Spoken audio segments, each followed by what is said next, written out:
Oh, it's time. Time to get radical. Viewer discretion is advised. Welcome to Radical Comment of the Week for April 5th through April 11, 2021. These are the very best comments from that time period. Starting out with the honorable mentions, we got B2 the Myth, John Russell, and Altered Penguin. The bronze medal comes to us from Destroyer of Heroes. Warehouse Dave is the most knowledgeable retro gamer I've met on this platform. He knows the prices and the market trends like nobody else. If you've never seen any of his videos, you also know that he shares all of his insider info for free and enjoys conversation regarding the market. Seriously, I've learned so much from talking with him and watching his videos. I've been a gamer my whole life, but I've still got much to learn about market values and trends in the retro gaming market. An interesting side note here, when people were figuring out the value of Hancock's collection, Dave was the guy who jumped in and explained exactly how the value people were coming up with was way under the real value. The Hancock donation videos only included the high-end rare pieces. It was confirmed that Hancock was filtering all the doubles and cheaper games through Corey locally. The facts were there and exposed for all to see, just as Dave explained in his comment highlighted in the video. Indisputable facts.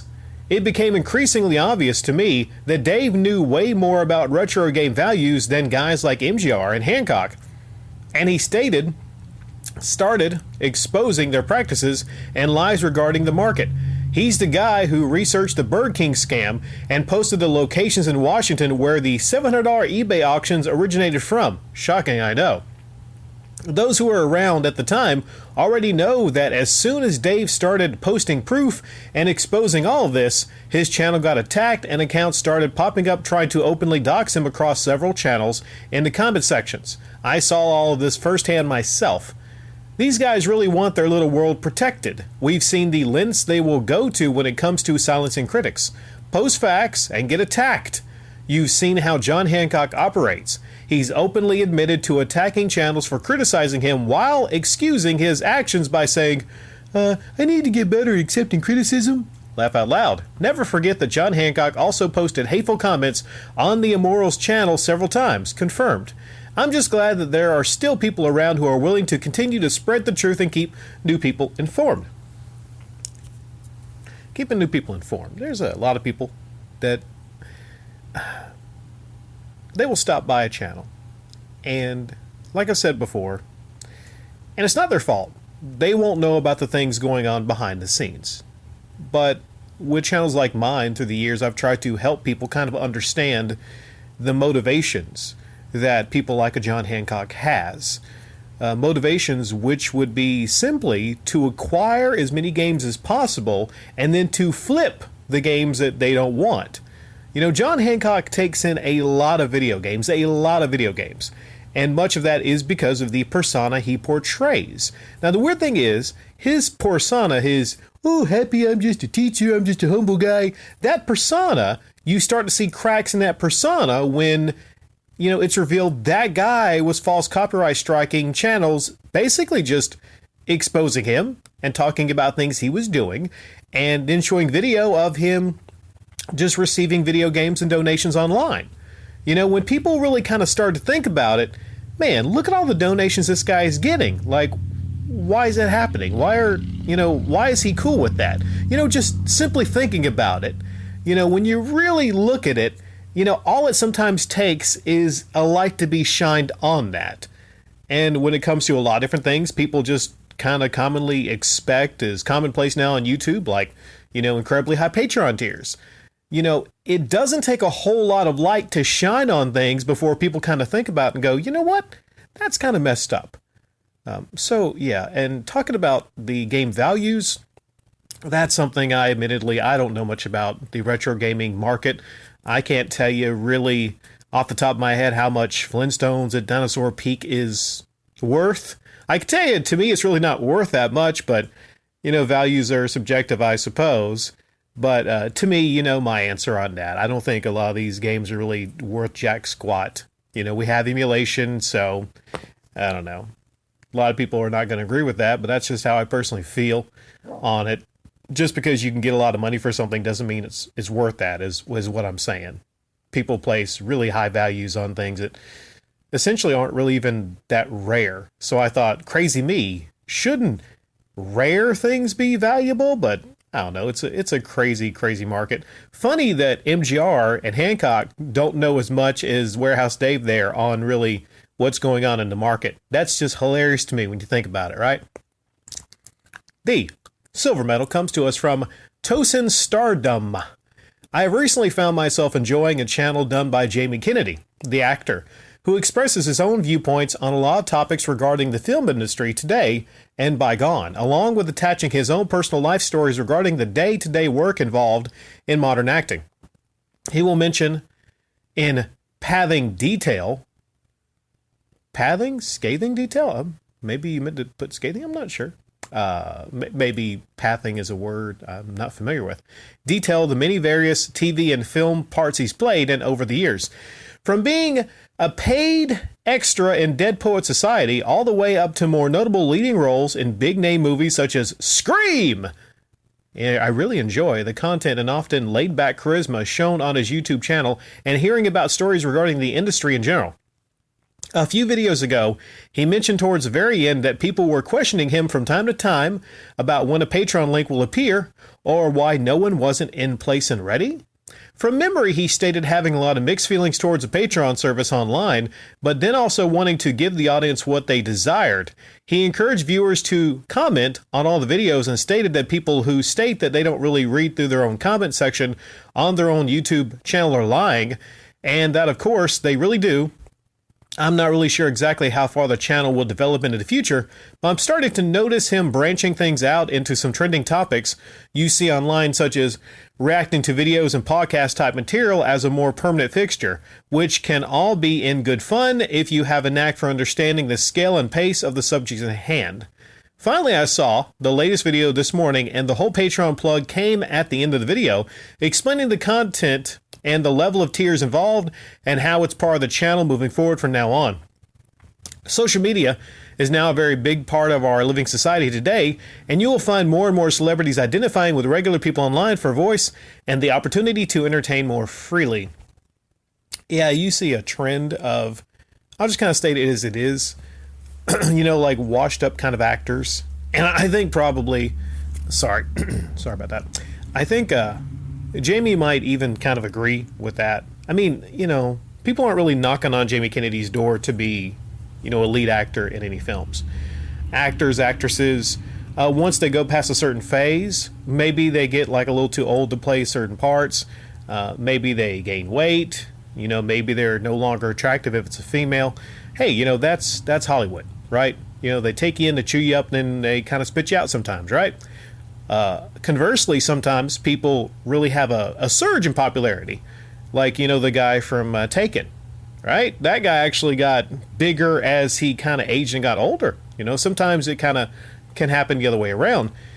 Now, I have no problem with someone like Jamie Kennedy. Actually, it's kind of interesting to see an actor, ex-actress, get on a YouTube channel, because you sometimes, learn more about the industry, the behind-the-scenes stuff. It could be kind of interesting. Of course, what I'm going to have an issue with is the bringing out of his Patreon. And I'm actually going to save a lot of what I have to say for maybe a future upload, right? And I actually left a comment on one of those videos of his, and I might go into detail about that comment. So I'm going to hold off on some stuff I have to say for that. Okay. And the gold medal comes to us from Unsweetened Tea Gaming. Hey Rick, I gotta ask man, what's your secret to motivation to continue YouTube? For years now you provided quality content basically daily, minus your well-deserved hiatus.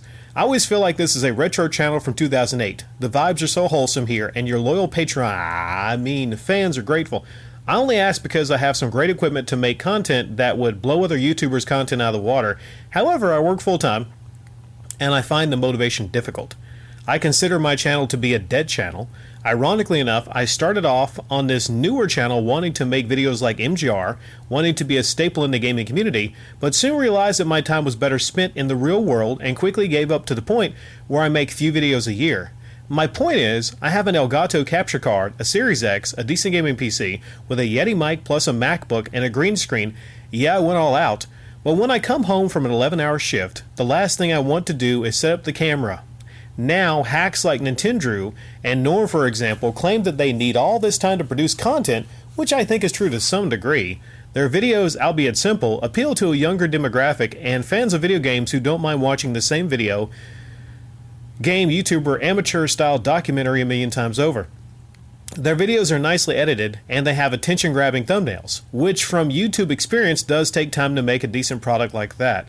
I think a majority of these YouTubers make good content, just not worth Patreon. Let's not be ridiculous. I don't have the time to do that, but I'm also not a YouTuber taking in thousands a month in charitable donations to stay at home and play video games. If someone paid 6 months worth of expenses so I could make content, you better believe I'd work on something more engaging and creative than most YouTubers. With the time you have cultivated an underground channel that I love to escape to and see some real passion and community. How do you do it?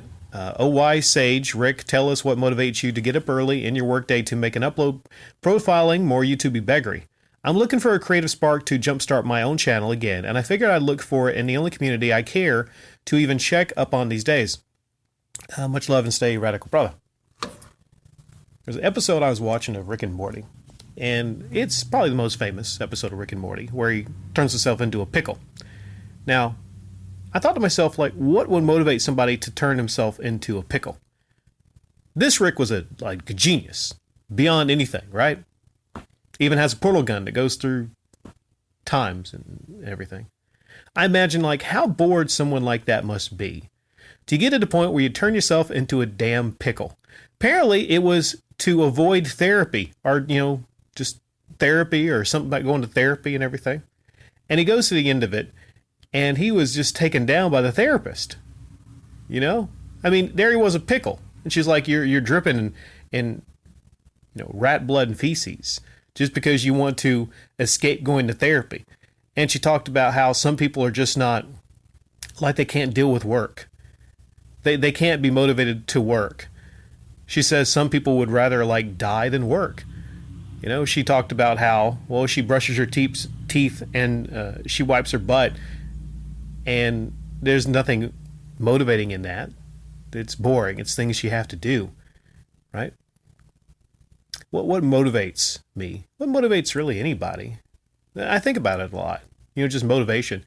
There's certain days where I'm just bouncing off the walls and I want to do everything and anything with the time I have. And then there's some days where I just am just kind of paralyzed by everything that I can do. It's weird. It's really weird because, to be honest, sometimes I just kind of take trips through my own mind and my own motivations, and I try to understand them. I wish I were a simple person, basically. I wish things were simple. I'm not really a simple person. So sometimes the things that I do, it doesn't make sense to a lot of people, but it makes sense to me. I like getting on here. I like crafting good commentary uploads. I really do enjoy it, but sometimes I don't. But sometimes I do. I guess that's the same with anything. To be honest, the things that motivate me, YouTube's really not one of the most motivating things to me currently. Maybe years ago it was. Maybe I had this idea, hey, you know what? I'll be happy. If I get thousands of people coming to my YouTube channel, if I get lots of people coming to the comment section, that'll make me happy. And it did for a little while. It did. Because it felt like, okay, I'm getting acknowledged for how, great of a commentator I can be. But then I thought, well, maybe I didn't deserve it this day. Maybe not. So you start thinking, I don't know, a lot goes through your mind. And a lot goes through your mind, which you're thinking about your YouTube channel. You said that you would like to be like an MGR type channel. Well, of course, I hope you don't go down the path of beggary. What I would like to see is a lot of, channels spring up that, and there's no problem with being like a channel. There's no problem with doing anything on YouTube if you're really passionate about it. If you really have a passion for something, there's no problem with it. But you should stop and think how am I going to do this better? and you make the reference, I'm going to blow this content out of the water. And that's healthy competition. There's no problem with healthy competition, right? There's great examples of gaming documentary uploads. And then there's poor examples. And then there's people out there like Nintendo and what's his name? The gaming historian, who basically just lie straight to their audience. They lie to the audience when they tell them it takes 40, 50, 60 hours for one upload. And then you watch the upload and you're like, brother, no, that didn't take that long. I mean, you can, like, let me clarify. You can make it take that long, but if you're really good at what you do and you've been doing it for years, then you can find ways to streamline that. This upload right here, this might take someone that's not skilled at YouTube several hours. This might take someone several hours, but for me, it takes about maybe 30, 40 minutes. And that's uploading, that's thumbnail, that's everything, because I'm very skilled at what I've been doing. So yeah, the motivation. I tell you, to be honest, I'm not lying when I say from time to time that trim motivates me. It does. And I guess that's biological. Eating good food that doesn't bother my digestive system. Buying that in bulk.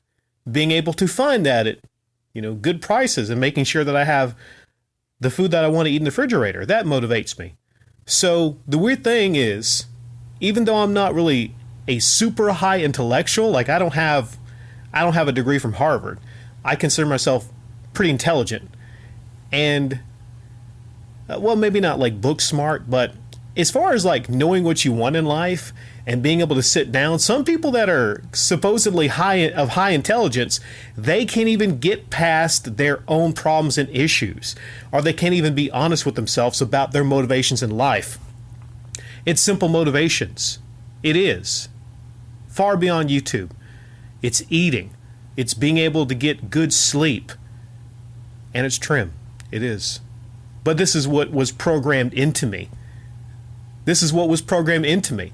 No apologies for being motivated to eat and to sleep. And bang.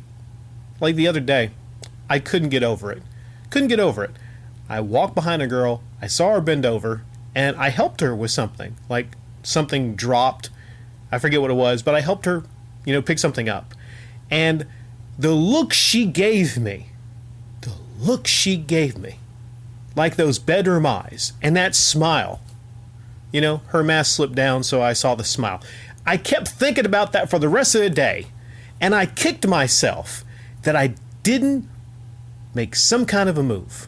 For whatever reason, I didn't make, and I just slipped, right? It's my motivation, right? I'm not a married man. I'm single. There'll be one day where, I'm not able to get that kind of a reaction from a female. One day will happen, and I won't get that reaction anymore. But what motivates anybody? Let me know in the comment section down below. What motivates all of you?